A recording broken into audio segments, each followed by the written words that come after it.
होठ है? अच्छा मेरे होठ लाल, क्या हो गया? अभी आपने पान चबाया था। तो फिर वो यही भूल गए कि वो भोग लगा हुआ पान था या प्रसाद लिया था।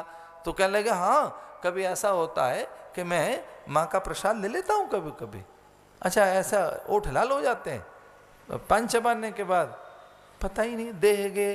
तो भक्त अगर बनो तो भैया ऐसे बनना, आपको ध्यान न रहे, उपासना आप कर रहे हैं तो ऐसे उपासना में ऐसे डूब जाओ कि आप में और आपके इष्ट में कोई अंतर न रहे।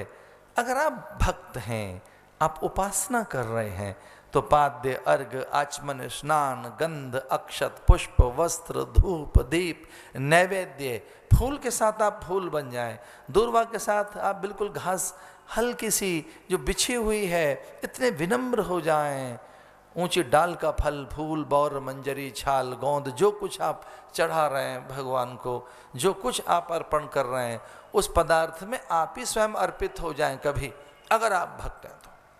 अगर आप भक्ति कर रहे हैं तो ऐसी एकाग्रता आप में आए। उन आचार्यों का फिर स्मरण करना, भक्तमाल पढ़ना।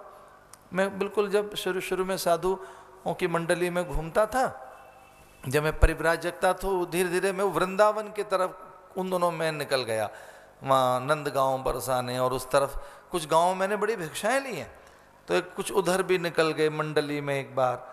और वहाँ एक साधु के यहाँ ठहरे तो उनसे हमने पूछ लिया कि महाराज जी कुछ पढ़ने का मन है, कोई ग्रंथ मिलेगा? तो उसने कहा कि महाराज हमारे यहाँ तो एक ही ग्रंथ है बस। तो मैंने कहा लाओ मुझे दे दो। बोले वो तो भगवान के पट बंद हो गए और जब पट खुलेंगे तो हम आपको दे देंगे। तो मैंने कहा महाराज अब वो दोपहर का समय है और आपने ग्रंथ भी अंदर रख दिया।